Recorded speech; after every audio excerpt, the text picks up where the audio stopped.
되지? 이거를 하면은 미들 나와. 잠시만요. 이거 캠이 잘못됐나 보다. 이건가?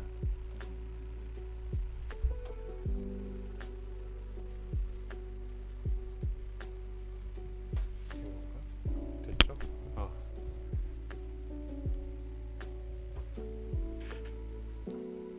되고 있나요? 렉이 좀 있네.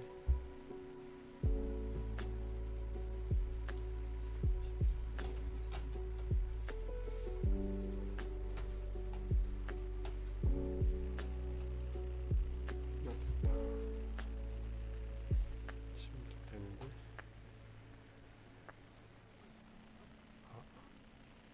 인사. 안녕하세요. 원데이 치과 대표원장 김진환입니다. 이거 라이브 방송을 한다고 해가지고 이제 라고 하는데, 네. 처음이라 약간 어색하네요.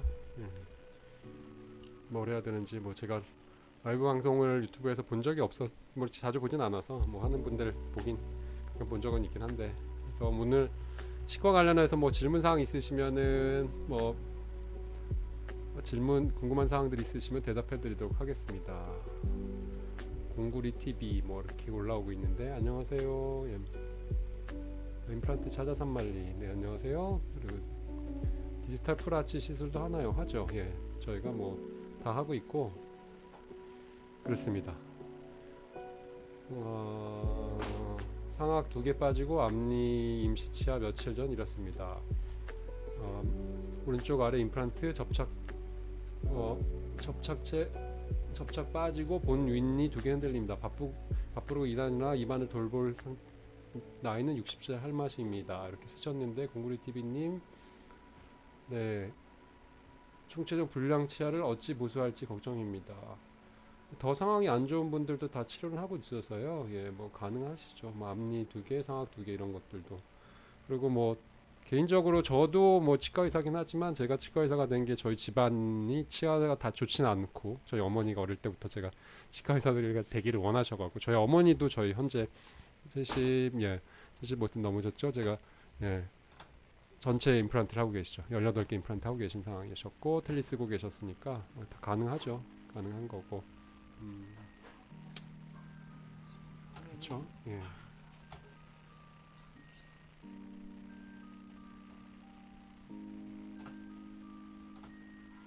노출 됐나요? 뭐 너무 밝아진 거 아니에요? 노출이?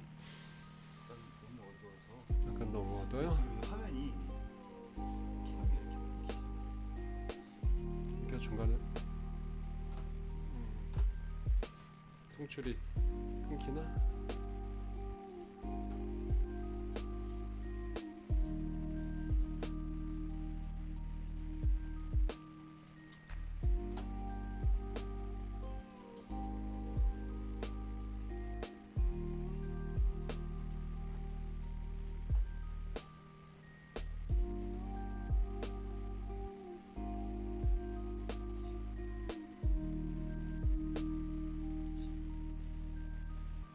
일단은 어쨌든 마이크.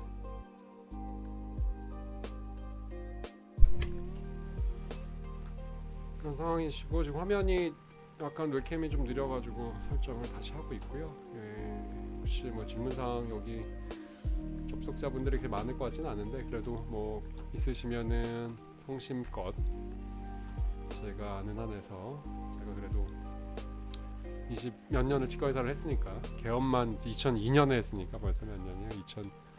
22년이 다 돼가고 있고, 그렇죠. 1999년도에 면허를 땄으니까 24년차, 25년차 뭐 이렇게 치과 의사니까요.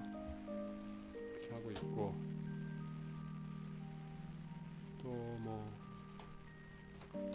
화면 제 원장실이고요. 원장실이 작은데 뒤에 보이는 지도는 제가 처음 2002년도 개업할 때 살았던 지도긴 한데, 뭐 치과랑 상관없긴 하지만 월드베스트 덴탈 클리닉을 지향하면서 세계 최고의 치과 서비스를 제공하겠다는 의지로 지도 샀던 걸 아직도 가지고 있고요. 지금 뭐 20몇 년 만에 이렇게 되어 가고 있는 것 같긴 합니다. 24살에 임플란트 해도 되나요? 뭐 제뜨미님 이렇게 쓰셨는데 24살 뭐 남자는 여자에 따라 좀 다르긴 한데 24살 정도 다 임플란트는 하죠. 이제 임플란트를 하는데 임플란트는 뼈에 박는 거라서 이제 남자들은 24살에 좀 돼도 성장이 좀 남아 있는 경우가 있고 여자들은 성장이 대부분 다 멈춰요. 그래서 크게 이상은 없고 뭐 그 전에도 할 수는 있고 성인이 되면 다 가능하죠. 근데 이제 임플란트를 했든 안 했든 치아들은 다 움직여요. 다 조금씩 다 움직이거든요. 이렇게 다 움직여요. 여기 보여드리면 이게 제 치아 모형인데 이렇게 움직여요. 임플란트를 여기다 박아놨다고 치면은 다른 치아들은 조금씩 다 내려오고 임플란트는 안 움직여요. 한 수십 년 지나면 한 10년 20년 지나면 그래서 임플란트 보철물 위치가 좀 달라져요. 그래서 젊을 때 한 경우는 그래서 보철물을 새로 해야 되는 경우가 있기 때문에 24살도 충분히 가능하고 해야 이거 빠져 있으면은 뭐 하는 치료가 브릿지 아니면은 임플란트 아니면 틀니를 하게 되는데 임플란트가 가장 자연치에 가깝기 때문에 임플란트를 하는 게 좋죠. 가능하죠. 그래서 아주 20살 이전에 성장기 때 아이들은 뭐 이렇게 다 하진 않아도 성장이 남아 있고 하기 때문에 치아 위치들이 많이 변동이 되기 때문에 하지만 24살 정도면 가능한 거고요. 한 가지 아셔야 될 거는 말씀드렸던 것처럼 임플란트는 뼈에다가 심는 거기 때문에 그 위치가 이제 고정이 되어 있는 거예요. 치아들은 다 움직이고 조금씩 움직이고 앞으로도 앞뒤로도 움직이고 앞으로 점점 더 나가기도 하고 그다음에 위로 점점 내려옵니다.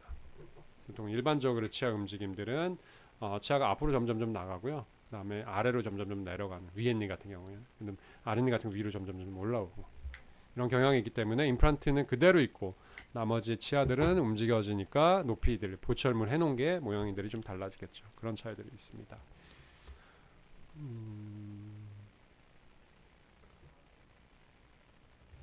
네, 그리고 뭐 그렇죠. 예.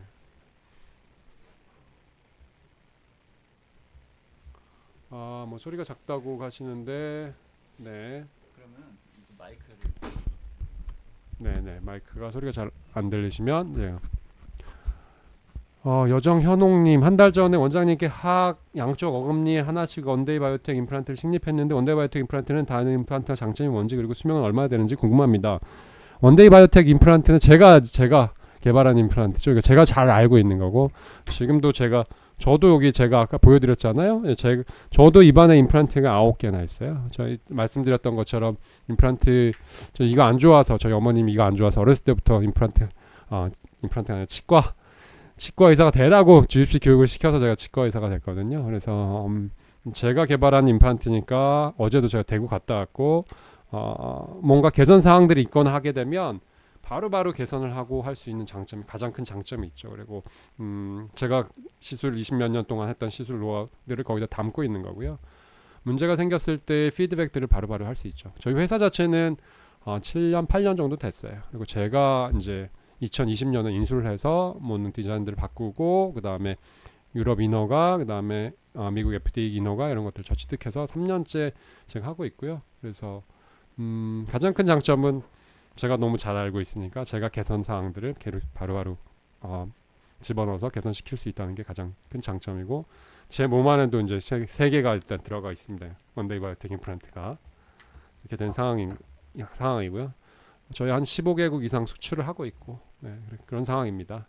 수명이란 거는 이제 임플란트 뿌리 수명에 의해서 이제 임플란트라는 게 뿌리하고 이제 머리 부분하고 되어 있잖아요. 이렇게 지금 이거 제 모델인데 여기도 하나 부러져 갖고 임플란트도 있고 여기 임플란트 이제 보철물 뭐 제 걸로 테스트도 하고 있는데 뿌리 수명이 있을 수 있고 이렇게 보시면은 이게 제 치아 제 모형이에요. 제 입안의 모양 보시면 제 모형인데 저도 보철이 이렇게 들어가 있어요. 임플란트 여기다 한 부분인데 뿌리 부분에 수명이 있을 수 있는 거고 위에 보철 부분에 수명이 있을 수 있어요. 뿌리 부분은 여러분들이 치아가 빠질 때 이제 자연 치아라는 건 뿌리랑 머리랑 하나로 돼 있으니까 뭐 그게 수명이 같이 생각할 수 있지만 임플란트는 좀 다를 수 있죠. 뿌리가 망가지면 전체가 빠져야 되는 상황이니까 뿌리가 망가지면 그렇게 되면 수명이 다했다고 볼 수도 있고 뿌리는 괜찮은데 머리 부분이 부서지거나 깨지거나 나사 부품처럼 돼 있기 때문에 이렇게 조여있는 부품들로 돼 있기 때문에 이런 것들이 깨지면 뿌리가 괜찮으면 다시 사용할 수 있어요. 그래서 반영구적이라고 표현은 하고는 있고요. 반영구적이라고는 하고 있고 나와 있던 임플란트들이 지금 쓰는 임플란트 같은 것들이 사실은 그 전에 뭐 임플란트가 된 역사는 한 5, 60년 되긴 하지만 지금처럼 표면이 거칠거칠해서 뼈에 잘 붙게 만든 임플란트 자체는 30년이 좀 안 되거든요. 30년이 좀 안 됐으니까 30년 이상 수입 자체가 30년 이상 넘어간 임플란트가 있냐 이런 거는 조금 뭐 의문이죠. 그러니까 그거가 수명이라고 볼 수 있지만 관리 여하에 따라 뭐 달라진다. 치아도 처음 나오는 이가 뭐 영구치 자체가 6세에 처음 나오고 하는 거니까 뭐 20살 때 빠지기도 하고 30살 때 빠지기도 하고 40살 때 빠지기도 하고 이렇잖아요. 그러니까 신이 만든 것 자체도 수명이 다 다른데 임플란트도 사람의 관리에 따라서는 수명이 다 달라진다고 볼 수 있겠죠. 네. 내 고향 대구에도 지점 치과가 있나요? 저희 뭐 온데이 치과는 강남에 한 군데만 있고 지점이 있지는 않습니다. 대구에 이제 저희 공장이 있습니다. 원데이 바이오텍 공장이 있고 제가 운영하는 원데이 바이오텍의 공장들이 있고 그쪽에 대구에 임플란트 회사들이 좀 많이 있습니다. 공장들이 많이 있고 그래서 대구에 공장들이 많이 몰려 있다 보니까 공장에 필요한 인력들이라든지 개발자 인력들을 구하기 쉽기 때문에 대구에 이제 그런 회사들이 좀 많이 몰려 있기 때문에 저도 이제 대구에 출장을 자주 가죠. 식사 후 바로 양치를 해도 상관이 없나요? 시간으로님이 질문을 하셨는데 식사 후 양치를 사실은 식사 후 양치를 바로 하게 되면 음식물 자체가 그거보다는 조금 시간이 지난 3분 정도 뭐 원래 333 하잖아요. 시간이 조금 지난 다음에 하시는 게 좋긴 하고요. 뭐 만약에 얘를 식사하게 되면 여러 가지 음식들을 먹을 테니까 음식 자체의 산도들이 좀 다를 거예요. 산성 산도들이 있을 거고 아니면은 좀 거칠거칠한 음식들이 있을 수 있으니까 그것들이 오히려 체를 마모시킬 수 있어서 추천하기는 뭐 이렇게 물로 한번 헹구거나 아니면은 시간이 조금 지난 다음에 하라고 얘기는 하고는 있죠. 근데 개인적인 생각은 뭐 대세의 지장은 없다고 생각하고 뭐 안 하는 것보다 낫지 않겠어요? 예. 예전에 유튜브에서 18개 수술한 영상을 봤는데 그 정도 해야 되는데 수술하는 경우에 시간이 얼마나 걸리나? 제가 수술하는 경우는 저는 이제 제가 워낙 빨리 하다 보니까 제가 원래 대학 때도 실습할 때도 4시간짜리 실습 1시간 만에 끝나고 막 이래서 제가 신의 손이라고 원래 별명이 그랬었는데 저는 2시간 안에 다 끝납니다. 2시간 안에. 보통은 18개 유튜브 그거 보시면은 그 하셨던 거 그대로 수술을 하고 있고요. 아무리 뼈 상태 안 좋고 하더라도 2시간 넘어 수술한 적은 없습니다. 저의 경우는 선생님들마다 시술 능력이나 이런 것들이 좀 차이가 나니까 그래서 그런 건 저는 2시간 이상은 걸리진 않고 그래서 사실은 뭐 시간이 많이 길어지거나 이렇게 보통은 이제 위아래를 다 한 번에 임플란트를 하는 게 한국에서나 가능하지 이 한국 사람들이나 그리고 저희 병원에 계신 선생님들이나 이런 거 한국 사람들이 가능하지 뭐 저처럼 빨리 하는 분은 저는 아직까지 보진 못했고 한국에서나 가능하지 서양에서는 불가능하고요. 왜냐하면 그렇게 많은 것들을 심으려면 시간이 굉장히 오래 걸리기 때문에 부분 마취를 불가능해요. 그래서 보통 전신 마취를 하고 수술을 하죠. 전신 마취를 하고 뭐 위아래를 다 하거나 뭐 6시간 8시간씩 막 수술을 하는 거죠. 저희 나라니까 가능한 거고 부분 마취 약 자체가 뭐 길어야 2-3시간 서너 시간 가니까 부분 마취 약으로 저는 위아래 한 번에 다 마취해놓고 한 번에 다 끝내니까 2시간 안에는 끝나죠. 예. 그렇고 리스테린으로 각을 하는데 하루에 몇 번씩 해도 상관없나요? 리스테린 뭐 가글액 자체가 가글액 자체를 너무 많이 쓰는 건 좋지는 않습니다. 그래서 뭐 혀에 착색이 되기도 하고 이제 클로렉시딘도 마찬가지고 구강 세정제들 그러니까 구강 각을 청정 이렇게 씻어내는 것들이 뭐 양치를 대신할 수는 없죠. 근데 세균수를 떨어뜨려 주고 세균들이 이제 치아 표면에 잘 붙지 않게 하는 효과들은 있습니다. 네, 이렇게 할 수 있는 것들은 있죠. 그런 것도 있고 리스테린 각을 예. 그래서 뭐 권장하는 대로 하시면 되고 거기 제조사에서 권장하는 거 그리고 이렇게 하시면 되죠. 그리고 뭐 질문 그래도 질문 조금 예, 김용식님 답변 되셨을 것 같고 저는 수술 자체 시간은 뭐 한 2시간 안 걸립니다. 뭐 상악동 이식하고 뭐 이 빼면서 뭐 이가 아예 없고 틀리다 그러면 정말 빨리 하죠. 그럼 1시간이면 끝날 것 같고요. 예. 시간 흐름 사랑니 빼면 아플 것 같아서 방치 중인데 사랑니 때문에 입냄새가 날 수도 있나요? 사랑니가 이제 부분적으로 나와 있으면은 부분적으로 이렇게 쓰러져서 뒤쪽에 이렇게 쓰러져서 나와 있으면 음식물이 껴서 그것 때문에 냄새가 좀 날 수도 있고요.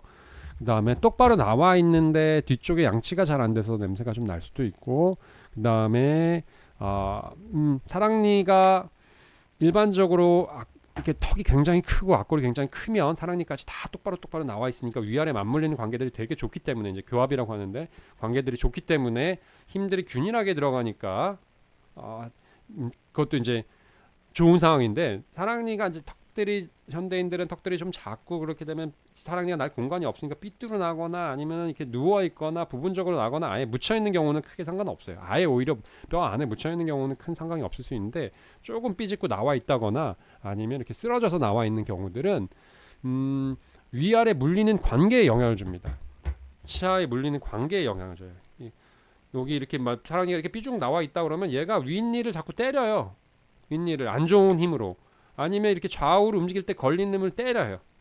그러면 꼭 사랑니 때문만은 아니지만 위에 니에 자꾸 염증을 일으키죠. 그러니까 냄새가 난다는 거는 기본적으로 구취가 난다는 거는 뭐 염증에 의해서도 냄새가 좀 날 수 있거든요. 음식물이 껴서 그런 것들은 날 수가 있고 입안에 있는 세균들에 의해서 날 수도 있고 뭐 세균들에 의해서 뭐 단백질 같은 걸 섭취했을 때 황화물들이 생기면서 냄새가 날 수도 있는데 구강 원인일 경우 다른 경우 뭐 속에 이상이 있거나 코에 이상이 있는 경우는 열외로 사랑니가 있을 경우에는 아까도 말씀드렸지만 사랑니 때문에 구취가 날 수 있는 원인이 어느 정도 있을 수는 있죠. 근데 100% 그것 때문에 나는 건 아니고 좋은 위치에 안 있는 사랑니 경우에는 구취의 유발 원인이 될 수도 있다.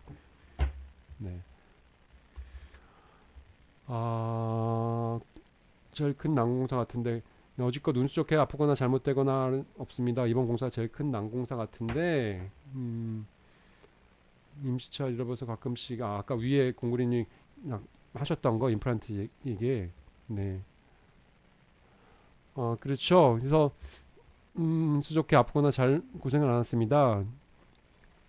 가슴이 벌렁거려요. 공구리 TV님 말씀하시는 것처럼 사실은 임플란트는 수술 후의 통증은 개수의 많고 적음의 문제는 아니고 그전 상태가 어땠냐가 가장 통증의 원인에 가장 크게 영향을 미쳐요. 당연히 많이 하면 많이 아플 수도 있죠. 양이 많으면. 근데 이제 그전 상태가 염증이 심하고 상태가 안 좋으면 임플란트 할 때 많이 아플 수 있어요.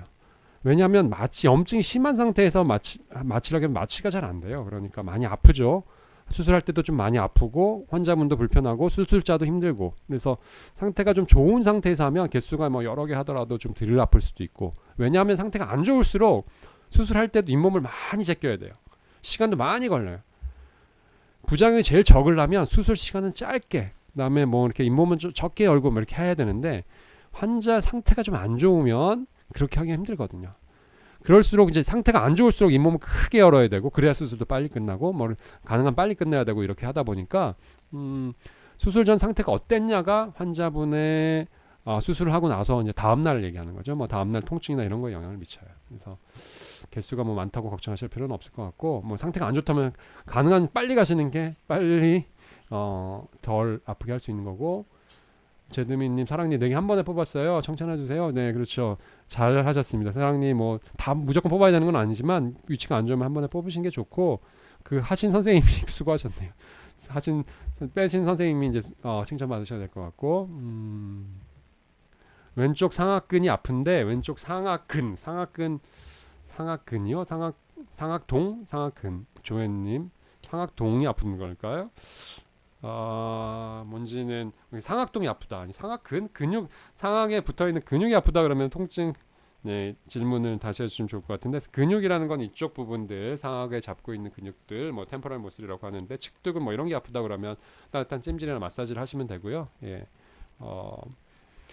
상악동이 아프다 그러면 약을 드셔야죠. 상악동이 아프다 상악동 뭐 씹을 때 이쪽 부분이 아프다 그러면 치아들 맞물리는 관계들이 잘 안 맞는 교합이 잘 안 맞으면 두통이 생길 수 있죠. 치아들의 위치들이 잘 안 맞고 그렇게 되면 여러분들이 뭐 달리기를 잘 안 하다가 달리기를 갑자기 하면 뭐 아리백에서 아픈 것처럼 치아들 위치가 잘 안 좋거나 교합이 잘 안 맞으면 이걸 뭐 말하고 이럴 땐 괜찮다가 씹는 운동이나 뭐 음식을 씹어 삼킬 때는 굉장히 센 힘들이 들어갑니다. 근육에. 오히려 고기 같은 거 먹고 나면 뭐 이런데 머리가 아프고 아니면 땅콩 오징어 씹고 나면 머리가 아프다 그런 분들이 계실 거예요. 식사하고 나면. 그런 것도 교합이 잘 안 맞기 때문에 이런 근육들이 긴장을 해서 그런 거예요. 쉽게 얘기해서 얼굴 근육에 턱을 움직이는 근육들의 알이 베긴다고 생각하면 되죠. 이렇게 턱을 움직여야 되는 근육들이 여기 있는데 얘네들이 알이 베기는 거예요. 그래서 아픈 게 수 있죠. 상악근이라고 하셨는데 근육이라고 그러면 그렇습니다. 그래서 뭐 또 그래서 뭐 교합 관련해서 말씀드리게 되면 치아에 물리는 관계들이 안 좋게 되면 이제 머리도 아플 수 있고 그다음에 턱도 아프고 이렇게 목 같은 데도 아플 수 있어요. 뭐 어깨까지도 연결돼서 이런 데도 아플 수 있기 때문에 뭐 가끔씩 뭐 시간 날 때마다 이렇게 입을 벌린다거나 혀를 내민다거나 이래서 얼굴 주변의 안면부 근육들을 풀어주는 게 좋습니다. 이제 운동을 하게 되면 스트레칭을 하잖아요. 이렇게 늘리잖아요. 예, 이렇게 늘리게 되는데 그런 것들을 펴주듯이 얼굴 안면 근육도 펴주는 게 좋고요. 양치시 입냄새가 날 수 있는 치약은 어떤 게 쓰는 게 나을까요? 양치시 입냄새가 안 날 수 있는 치약. 구취는 일단 치약으로 해결되진 않는데 구취 자체는 치약으로 해결되진 않지만 뭐 어떤 치약이든 상관은 없을 그 치약에 크게 영향을 받지는 않을 것 같고 구취의 여러 가지 원인 중에서 치주 질환이나 잇몸 질환이 구취의 원인인 경우들이 있어요. 그런 경우들이 있기 때문에 그런 경우들은 잇몸에 좋은 양치를 하면 되는 거죠. 그러니까 충치 예방을 위한 게 아니라 잇몸 질환 예방을 위한 양치를 하시면 되는 거니까 충치 예방을 위해서는 치약에는 불소라는 게 들어가 있어요. 불소가 들어가서 충치 예방에 도움이 되는 거고 실제로 입솔질 자체가 충치도 좀 예방하긴 하지만 그 입솔질은 치주 질환 예방에 가장 큰 효과가 있는 거지 충치 예방에 효과가 있지는 않아요. 솔직히 말씀드리면 음식물 껴 있으니까 뭐 이렇게 할 수 있겠지만 왜냐 어떤 친구들은 뭐 주변에서 그랬겠지만 뭐 일주일에 한두 번 이도 안 닦는데 전혀 충치가 없는 친구도 있을 거예요. 주변에 동네 보면 아니 동네나 주변 어렸을 때 성장기 때 보면 그런 친구가 있는 반면 뭐 자기는 열심히 저도 마찬가지예요. 열심히 닦는데도 썩는 경우들도 있단 말이에요. 그러니까 입솔질을 열심히 한다고 충치가 안 생기는 건 아니지만 치주질환은 입솔질과 상관관계가 굉장히 깊거든요. 그래서 입솔질을 잘 안 하면 치주질환 그다음에 치은염 뭐 이런 거는 100% 생긴 건 확실하기 때문에 입솔질을 잘 하면 치은염이나 치주염이 안 생기기 때문에 입냄새도 줄어들 수는 있죠. 그래서 제대로 된 양치라는 게 중요하지 뭐 치약을 어떤 치약이냐 이거는 뭐 크게 상관이 없을 것 같습니다.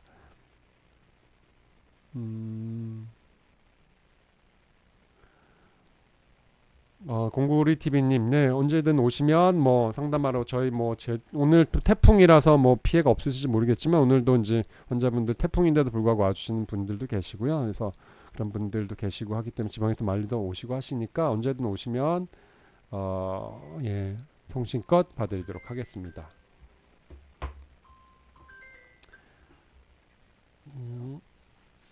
그리고 뭐 다른 아까 얘기하다가 말했던 거는 말씀드렸던 것처럼 교합이라는 게 치아들을 제대로 만들어 놓고 하게 되면 이런 근육들 이런데 이제 가장 큰 근육이 여기에요. 뭐 교근이라는 부분하고 이 부분인데 뭐 이렇게 뭐 쉬고 계시거나 뭐 아무 일 안 하고 계실 때마다 혀를 내밀어서 이 근육들을 풀어주는 게 도움이 되고요. 특히 뭐 턱이 아프거나 턱에서 소리 난다거나 이런 분들 그렇게 하시면 되고 그리고 이런 근육들을 늘려주면 스트레칭을 하게 되면 안면 근육들의 주름도 뭐 펴진다고까지 말할 수는 없겠지만 주름도 좀 덜 지죠.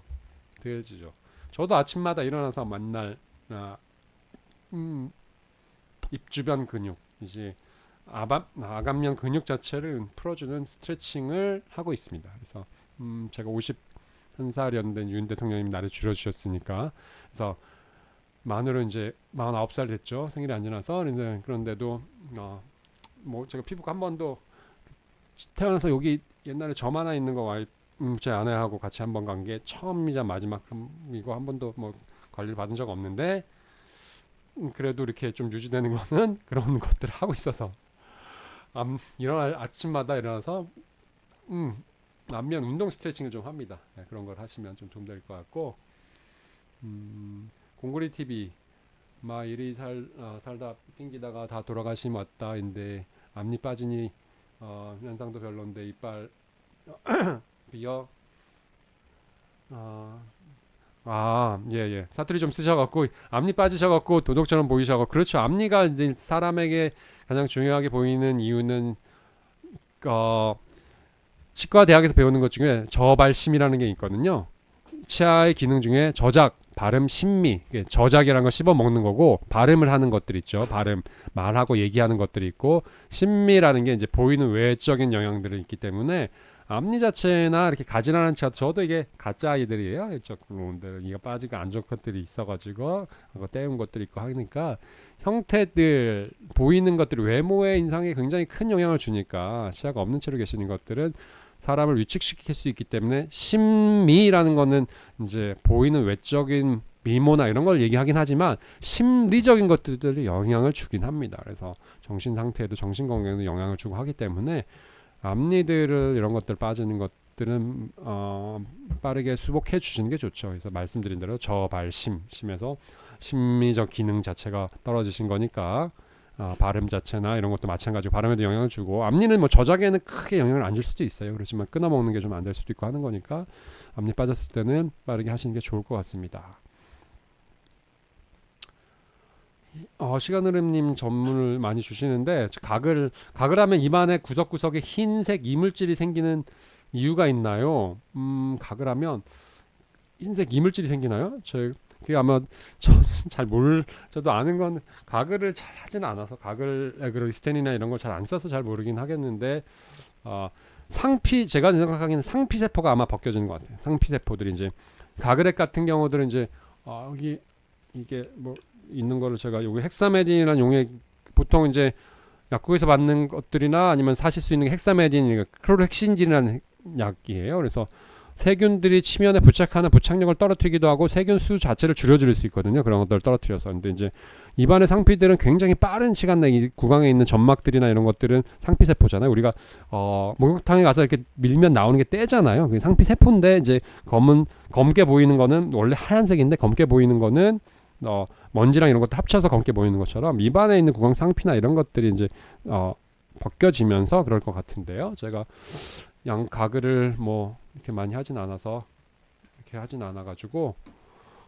모르겠지만 그런 것 같습니다. 그래서 상피세포들이 벗겨지는 거라서 큰 문제는 없고 구강 상피세포들은 언제든 뭐 몸 안이든 아니면 몸 밖이든 뭐 떨어져 나가는 거기 때문에 그건 신경을 안 쓰셔도 될 것 같아요. 그래서 뭐